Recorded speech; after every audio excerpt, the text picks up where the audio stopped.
welcome to Play Hard and Love Big Radio, the official podcast of Spotted Dog Yoga and SUP out of Folsom, California. Check us out at spotteddogyoga.com.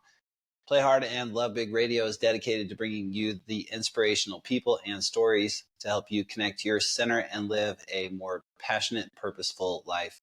My name is Nick Clark, and today I'm co-hosting with my amazing wife, Katie Clark, and we are going to talk about some awesome stuff. What's on the docket today, Katie? Today, we're going to talk about 4 simple shifts that you can make in the morning to have more energy first thing, and then also to have energy that lasts throughout your day without feeling a crash or like that afternoon kind of lull in energy. That's definitely very important and something that has been proven to be important for us as we've got these 2 little kids running around and we're very active and we run a business from home. And we've definitely made some amazing shifts to our morning routine. And so I'm excited that we're going to share that with people. What is the first thing that you have on your list? So the first thing is getting morning sunlight, first thing, like 10 minutes or more. And this is twofold. So one, it will help you fall asleep more quickly at night, but then it will also help you wake up feeling more refreshed. Sunlight helps aid sleep patterns, and it also allows you to get enough vitamin D um, to make you feel strong and have good health. So that is the first thing I have on my list.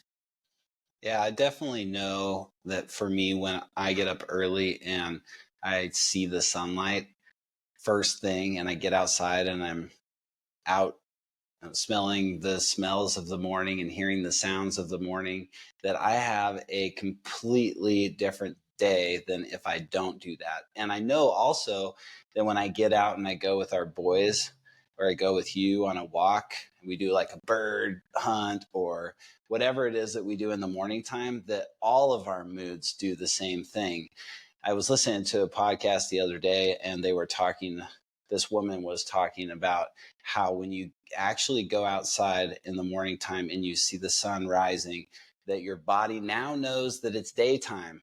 A lot of times people, they work all day long inside of their house, they go to bed, they wake up, they eat breakfast, and then they sit back down at their desk and they start working again without actually going outside, without actually seeing the sun. And what the body does is that it has a hard time distinguishing between when it's daytime and when it's nighttime. So I have also experienced that when I go to bed at night, like you said, I actually sleep a lot better when I'm waking up earlier and catching the sun rays. So good tip, people. Time to get up early and time to get some sunshine and some fresh morning scent.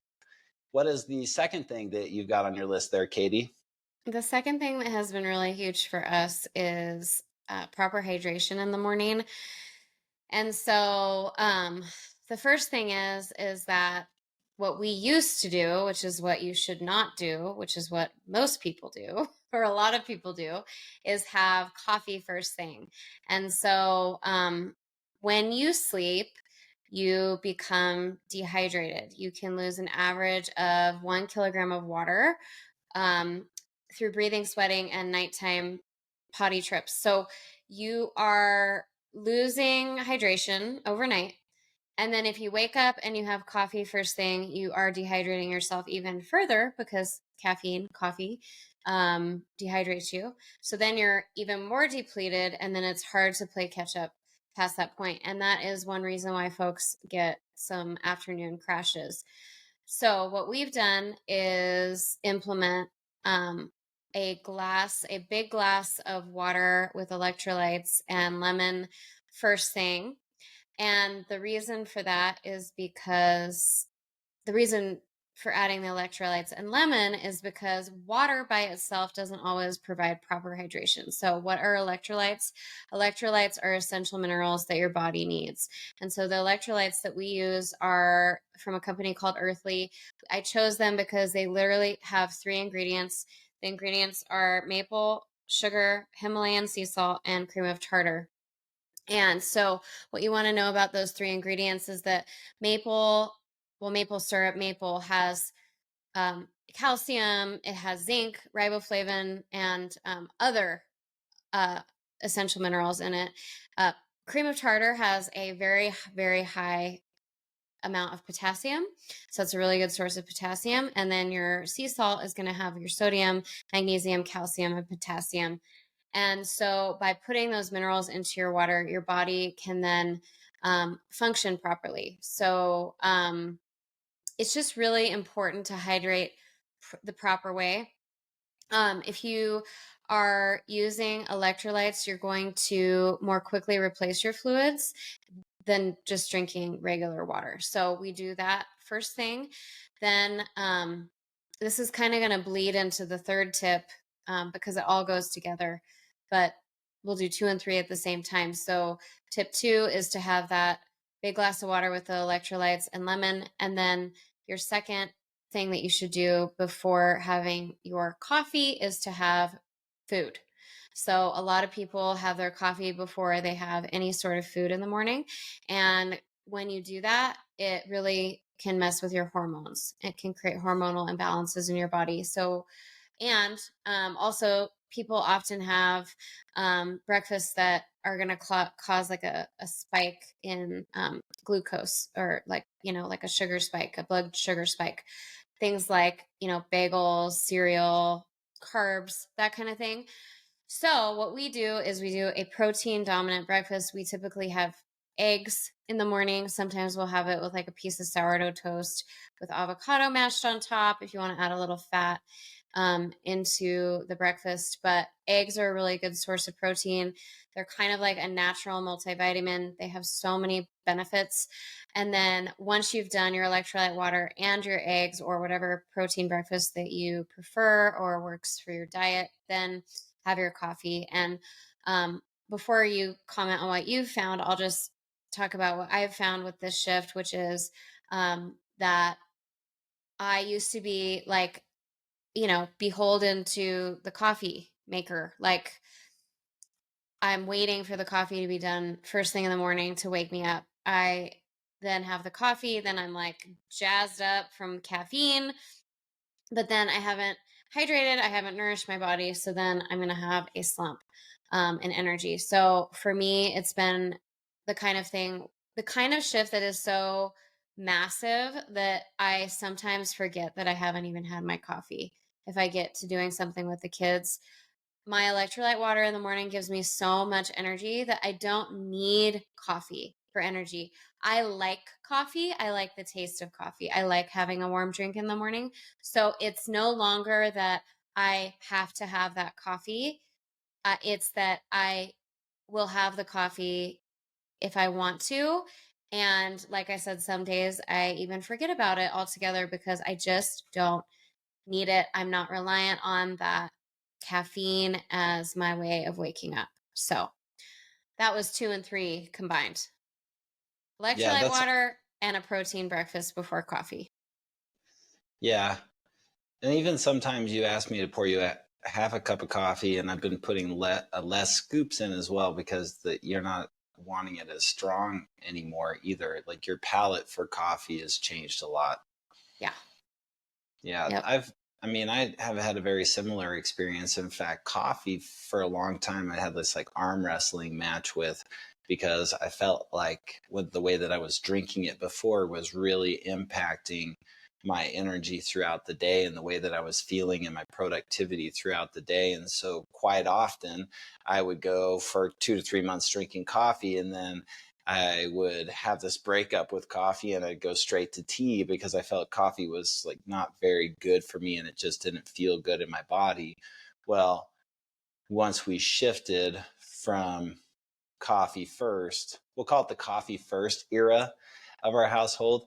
Once we shifted from that era to the electrolyte and water and lemon first, and the protein meal second, then the coffee, a few things happened for me. I realized that I actually started enjoying coffee because I hadn't rushed into making it. I wasn't just making it to survive or to wake up or to have enough energy. I was actually making it to enjoy it. So I noticed that. And then also as my day goes on, I actually I get stronger, I get more focused. The things that I'm saying have more meaning. I'm placing more attention on my words and what I'm saying and how I'm hearing people. And my whole entire day has shifted because of that. And what's really funny for me is that a good majority of Americans wake up, they have coffee first, and then for breakfast, which is the most important meal of the day, they load up with carbohydrates, right? Like granola, oatmeal, all the things that you were talking about, like those things that actually don't provide us the nutrients to create a sustainable energy throughout the day. And I was one of those people. And now with that shift, I'm feeling much more natural and much more strong in the way that I'm approaching my life. And I feel like I'm leaning out as well, which is really neat. So it's been a good experience to shift in that direction. And Yeah, um, yeah. And because you mentioned it, let's talk about why other reasons why having a high protein breakfast is important. Not yeah, just that's having great. that before coffee, but why it's important. So, if you have a high protein breakfast, it's going to reduce your calorie intake for the whole day because you're actually satiated for longer. So, if you have something that is more carb based, that's going to burn off really quickly, and you're going to end up having cravings and being hungry more often or earlier than you would if you have a high protein breakfast. And also, it, protein improves the levels of your appetite regulating hormones. So you're going to just find that you're not as hungry throughout the whole day. If you do have that high protein breakfast, it's really going to set you up for success. And this is especially important if you're trying to lose a little bit of weight. Right. So if somebody's trying to lose a little bit of weight, and I want to keep it on topic here so that we move on to the fourth thing that we've shifted. But if somebody's trying to lose a little bit of weight, what are your top suggestions for them as far as their diet and the way that they're approaching their morning routine? Well, in terms of diet, it's eating whole foods, not processed foods, and high in protein. And so, most people don't get enough protein. They don't get as much protein as they should have. I've read things where it recommends that you have a gram of protein per body weight per day. That's hard to achieve, but you have to focus on getting your protein from multiple sources. So, we've talked about, Nick, recently. We incorporate, Greek yogurt is very high in protein. So we've incorporated some of that for our kids because they don't eat as much meat as we do, to increase their protein, to add that in. But also just mainly just like whole foods, not processed foods. So, and being really simple, like we're kind of boring in what we eat in that we eat the same things a lot. But it makes it so much easier because there's not a lot of like ingredients that have to be purchased to make certain meals. It's just like we have what we have on hand, and we use those things to make meals that are similar week to week. But you want to get things like lean proteins, you know, chicken, turkey, beef, grass fed beef, eggs. And then you want to have your carbohydrates in the form of fruits and maybe some, potatoes, that kind of thing, versus processed breads or processed pastas or those types of things. And then getting your fats also from whole food sources that are healthy. So avocados are really great. Your olive oils kind of thing, like adding that to salads. Also, healthy fats like cheese, like healthy, having like a little bit of cheese, that kind of thing. So that's the main thing. Whole foods that are not processed. That's going to make the biggest shift for people. Yeah, really good. Awesome, Katie. Okay. So we covered one, two, and three. And now, Yes. how about number four? Number four is just getting some sort of getting your body moving in some way in the morning. So what I find is if I wait to exercise till the end of the day, it sometimes doesn't happen because things come up, and then, oh my gosh, all of a sudden it's 6 o'clock. I got to get dinner ready, get dinner done, get the kids in the bath, get them to bed. Right. So it just kind of goes out the window. And though I will say that your morning movement for your body doesn't have to be your workout for the day. Like you might have a schedule where it works really well for you to do like your more intense workout in the afternoon or evening. And maybe it works best for you to do that in the morning, and that's great too. But things like even just going for a short walk in the morning, which also would get you your sunlight for that morning.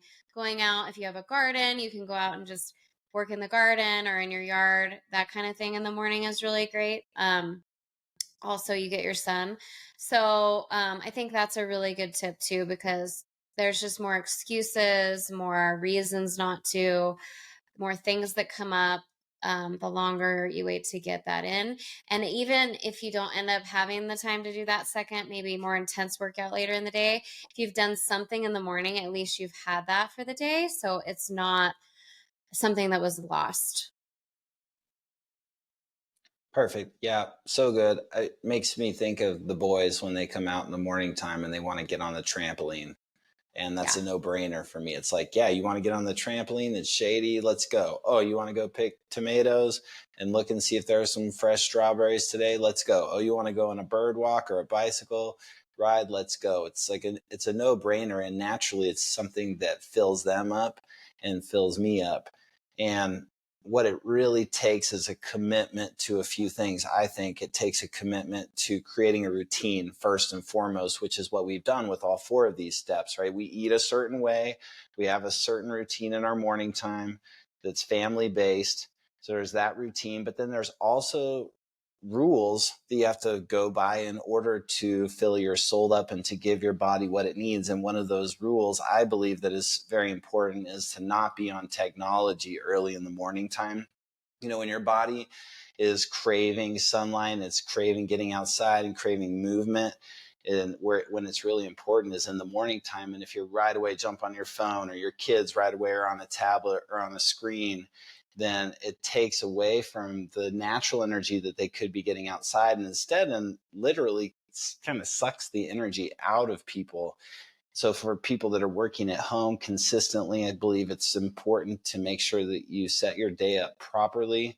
Knowing that you're going to be on a computer or in front of a screen majority of the day, make sure that you take the time in the morning, like you're talking about, Katie, so that you are taking care of yourself throughout the day.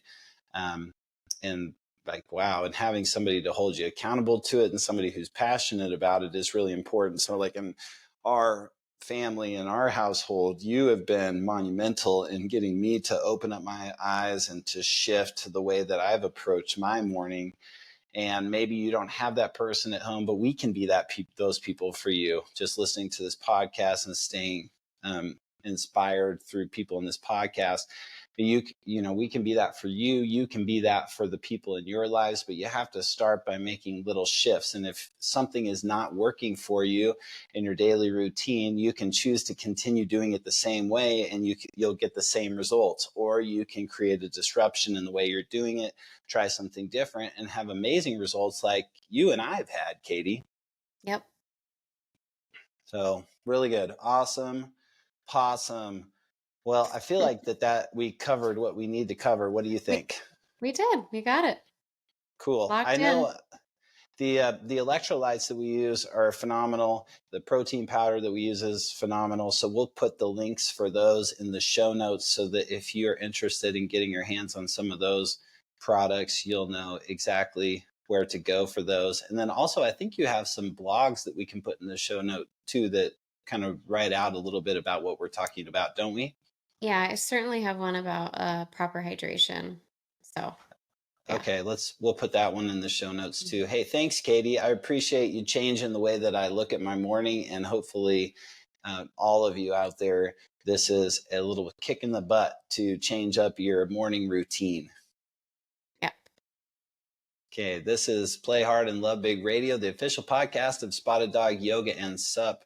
Check us out at spotteddogyoga.com.